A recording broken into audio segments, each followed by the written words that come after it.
Szuper! Na, akkor folytassuk az órát, amit ott hagytunk abban. Szerencsétlen versenyeket és húzokat Szent Lászlóék lekaszabolták, mint a tököt.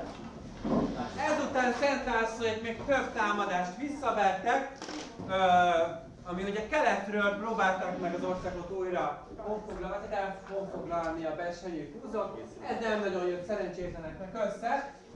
És ezen kívül ők még arra is futott idejük, hogy még hódításba is átmenjenek, és délen a határos bizánci birodalommal szemben vezettek hódító hadjáratot, egész konkrétan Nándor-Fehérvár várát szerették volna meghódítani a bizánci hadaktól, és ez többször egyébként sikerült is.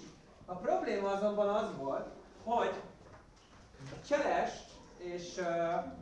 és intrikázó Bizánc, ugye a déli császár, bizánci császár, akit egyébként Mihálynak hívtak, Mihályért, ő szerette volna, és itt ugye már nem a németekről van szó, hanem Bizáncról, hogy bizánci vazalus állam legyen Magyarország, és meglátta a potenciált ebben a hármas uralkodásban, hogy a három herceg együtt uralkodik, és megkörnyékezte a leggyengébb láncszemet, hogy a legidősebb tag volt Géza a hármuk közül, mégis Salamon volt az uralkodó. És a bizánci követek ugye megkeresték őt, hogy tulajdonképpen, hogy ő a legidősebb, akkor miért nem ő uralkodik, mármint a Géza. Ő tette ugye Salamonnak az unokatestvére, Lászlónak a változó Géza, és konkrétan ugye ment egy darabig a szövetséges, vagy hát az ilyen mindenfajta intrikázás, és Géza ugye hűséges volt Salamonhoz, úgy több dolgot tulajdonképpen együtt véghez vittek. Azonban ugye egyre inkább Bizánc barát lett Géza, és egy idő után konkrétan a katolikus kereszténység helyett felvett az ortodox, tehát keleti bizánci kereszténységet is. És volt egy pont, ami már nagyon egy kicsit gyanús volt, amikor sikeresen megostromoltak egy várat hárman, ugye Salamon, Géza és László, de ugye külön-külön seregtestük volt neki, három külön sereg, és megegyeztek, hogy ezeket a várvédőket csak akkor engedik el, hogy feladják a várt, és az összes kincset ugye megtartatják a magyarok. És Géza, akinek bizánci kapcsolatai voltak, tulajdonképpen külön alkut kötött a bizánciakkal, ezt nem kell ilyen részletesen tudni, az a lényeg, hogy külön alkut kötött a bizánciakkal, és ők elvonulhattak a várból, a kincseikkel mindenekkel együtt fegyverestül. És ugye Salamon megkérdezte, hogy hát megegyeztünk valamiben, akkor ez most hogy? Mert ugye tulajdonképpen ez ilyen, hát kivételezett a bizánci ismerősével a Géza. És itt tulajdonképpen ez volt az első olyan dolog, ami már így eddig is gyanús volt ugye Gézának a viselkedés a Salamon szemszögéből. És úgy Salamon gyanús sejtett, hogy itt valami lesz, és innentől kezdve egyre inkább elmérgesedett a viszony Salamon és Géza között. És Géza egyre inkább ugye szerette volna ugye megszerezni a hatalmat, és az egész odáig fajult, hogy konkrétan a bizánci uralkodó küldött egy koronát Gézának, görög felirattal, hogy a bizánci császár küldi a turkok, a magyarok fejedelmének felirattal egy koronát. Ez a mai Szent Koronának az alsó része egyébként. És ugye tulajdonképpen egy Géza uralkodó lett, királya lett Magyarországnak, és két királya volt az országnak. Az egyik a keleti koronával rendelkező Géza, a másik pedig a nyugatról koronát kapó, ugye Salamon. Vagy hát ugye aki a Szent Istvánnak az utódja volt. És hát ugye ez a hogy is mondjam, ez nem volt annyira jó ez a viszony, innentől kezdve kettőjük között, és egyértelmű volt, hogy csatára fog sor kerülni. És meg is vívták ezt a csatát 74-ben, ez amit tudni kell. 1074-ben volt egy csata Magyaródon, tehát a magyaródi csata, tudják, Hungaroring, ugyanott. És itt Bélának és Lászlónak a hadserege legyőzte Salamonét, nem totálisan, de ők jöttek így győztesen.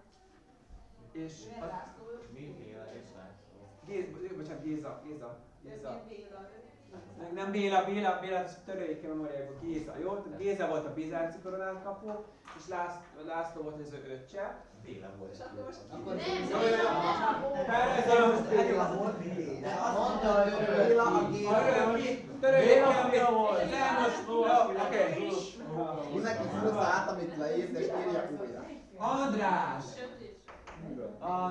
András és Béla, ők voltak a tesók, kard és koronatesók, tudják? Bazul fiai tesók.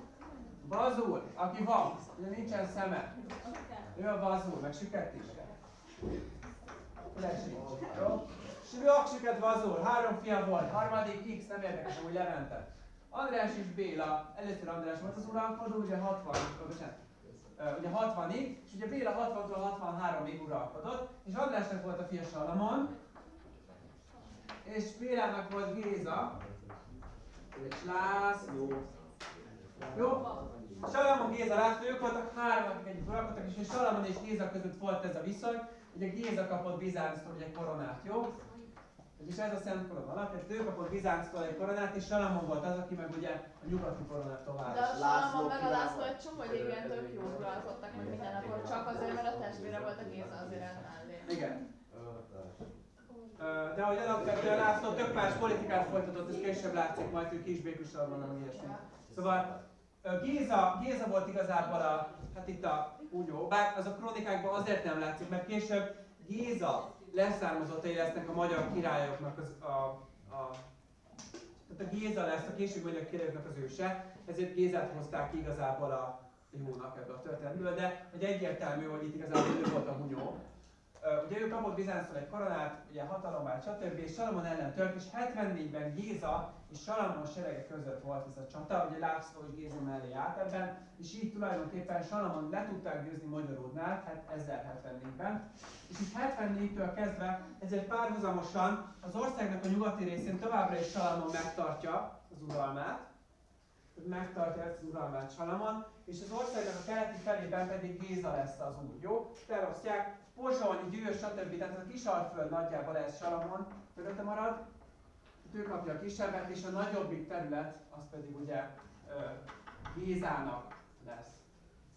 De mind Gézát is, mint Bélát az apját, őt is elérte a vég, ugye hosszú. Nem uralkodott sokáig, 74-től 77-ig csak. Nem. Géza kicsit bekapta, és tulajdonképpen egyre durvábban és bigottabbul lesz keresztény. Ez azt jelenti, hogy a keresztények akkoriban a saját bűnökért úgy szerettek volna bocsánatot nyerni, ez egy szokás volt, így vezekelnek. Ugye a vezeklésnek több típusa van. A mai az nagyjából annyi, hogy letérdelsz, és ugye térdelés az nem olyan jó, szóval letérdelsz a templomban, meg hogy elmondasz néhány imát, de hogy ennyi maradt meg nagyjából. De régen ennek viszonylag komolyabb verzió is voltak. Például olyan őrv, ami belül ugye szöges volt, ugye korbáccsal verni magukat, böjtölni 40 napig, meg ilyenek, meg mit tudom én, belenyúlni a forró vízbe, meg szóval, hogy voltak ilyen mindenfajta módjai a vezeklésnek, megfogni a forró vasat. És ugye, hogy a bűneikért ezért, ugye mi ennek az értelme, hogy a bűneiért még itt bűn megbocsátás jelent, nem majd a pokolban. És Géza konkrétan egy idő után a napjait azzal töltötte, hogy ilyen félszerzetesként csak korbácsolta magát, ugye mindenfajta szöges, befelé szöges izéken hordott magán, ilyen tüskés, tövises cuccokból csináltatott magának ruhát, ugye állítólag olyan ágyon aludt, amiből szögek álltak végnek, és 77-ben valószínűleg ebben elfertőzött valami sem, vagy ilyesmi is. Ki tudja. Az a lényeg, 77-ben ő meghalt szerencsétlen, és így tulajdonképpen 74-ben került a hatalom, és Géza 74-től 77-ig uralkodik. És innentől kezdve akkor nyilvánvalóan a kérdés az, hogy most mi legyen az országgal. László átvegye Gézának a helyét, mint az öccse, vagy Salamonra visszaszerni az egész kört. Itt tulajdonképpen az lett, hogy egyszerűen csak Gézának a részét László átvette, megpróbált kibékülni Salamonnal, és Salamon meg úgy megtartotta a nyugati részt, és innentől kezdve tulajdonképpen annyi történt, hogy Géza helyett László lehet egy új király.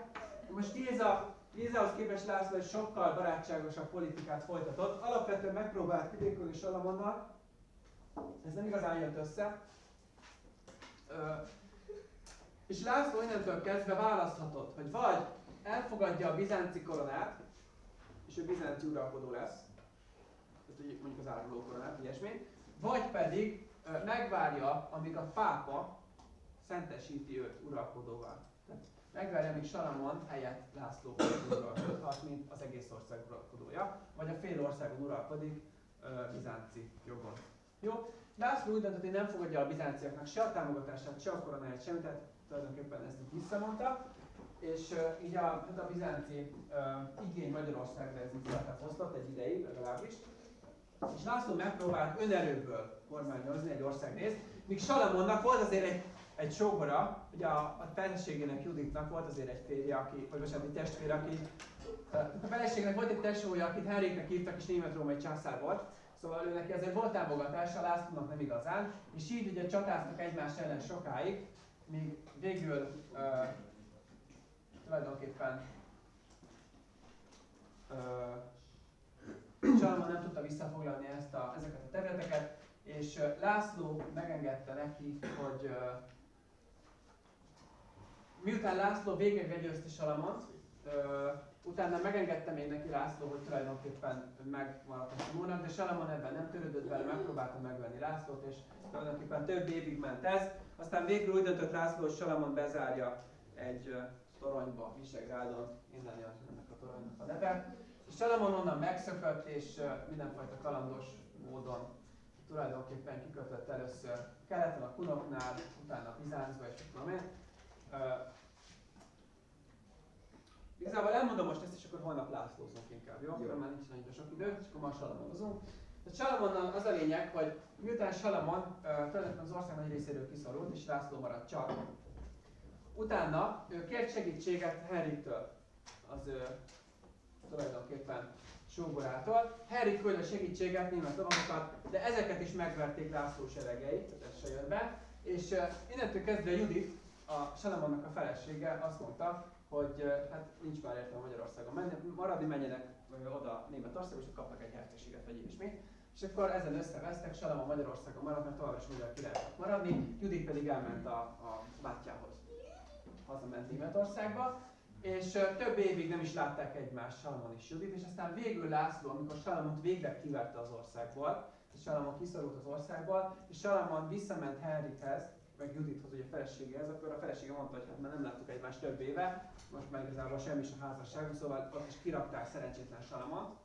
És aztán Salamon megpróbált visszatérni Magyarországra, és itt volt egy csomó hozzá hűséges főúr még, és ezekből szervezett egy saját kis magánhadsereget Salamon magának.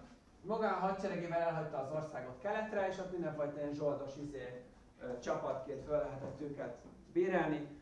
Egyszer megpróbált visszajönni az országba a versengőknek a segítségével másodszor, de szintén nem jött össze. Lászlónak a seregei megverték a vele szövetséges versenyőket, mivel megint kiszorult az országba, és ugye nyilván egyre kevesebb lovat tartott vele, mert haltak meg folyamatosan.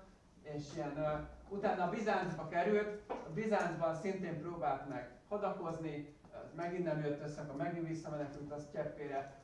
És akkor végül Salamont úgy érte egyébként a vég, hogy egy versenyő sereg, egy fosztogató hadjárattal, ugye a versenyők ugyanolyan lovasjátok voltak, ugyanolyan fosztogató hadjáratokat csináltak.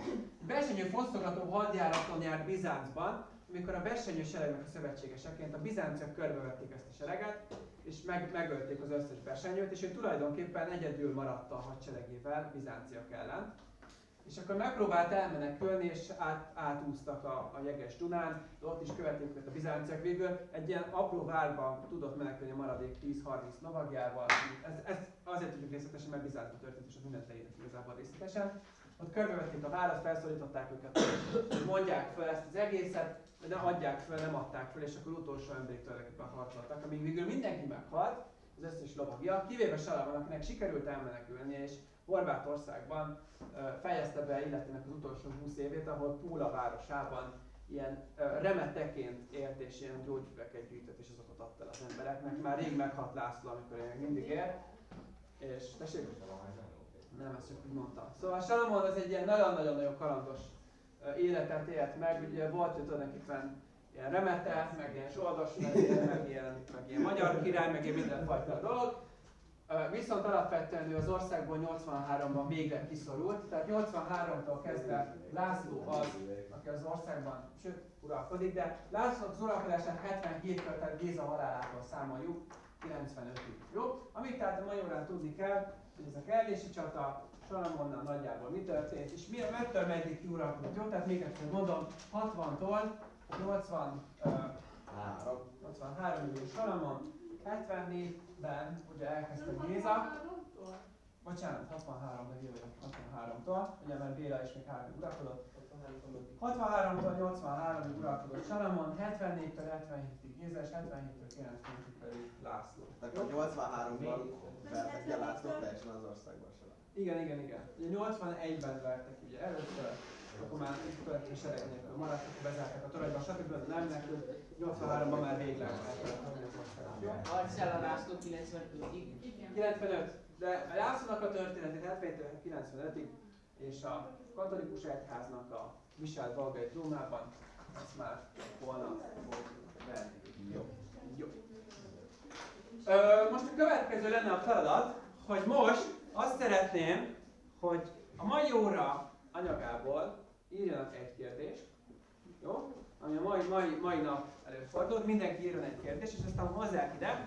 Én addig elmegyek és kinyomtatom ezeket a fejeket, befejezzük a társasjátékkört, és akkor utána meg...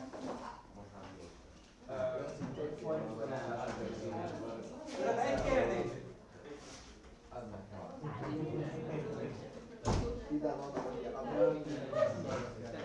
adok egy napot. A bélyeg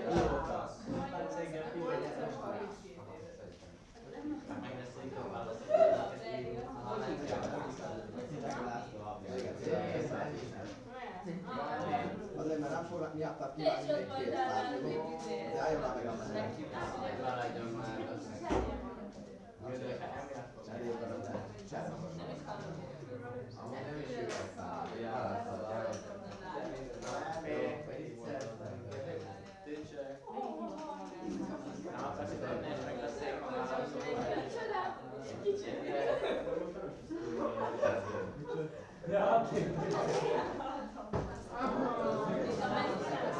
Igor, azok mondtak meg.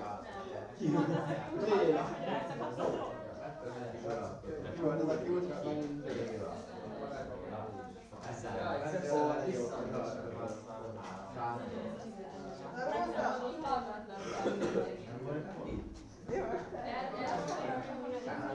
Sándor, beszéltem rá, Igor.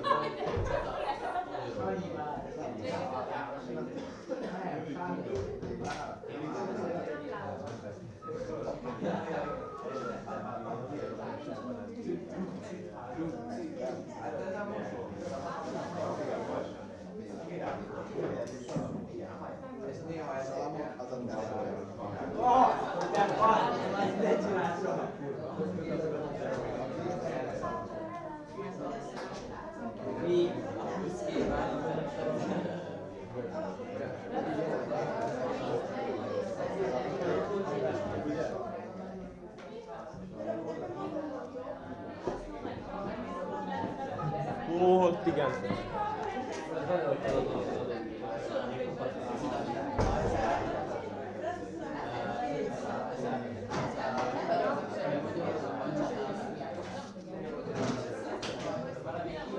Úristen, nyissanak el, akkor hiszem is a novemberes.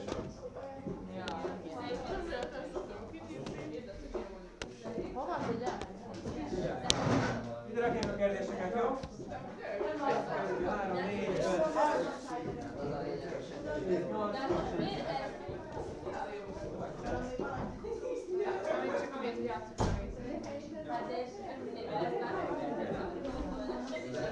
Azért már van ilyen kosarak, hogy írjuk rá a 3. Várjál meg 3 kérdést.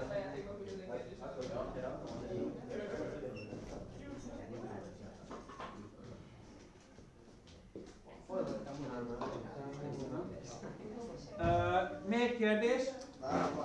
Van 4.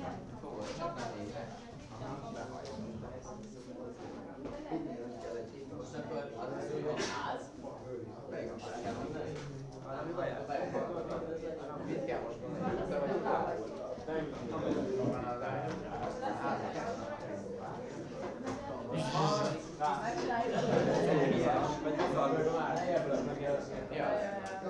Jó. Ez egy kérdés? De énekeljük a kamerát. Citári hegyek Nem veszünk. Pedig világít. A legjobb. Yeah! Kikapcsolta, nem? Kikapcsolta, nem?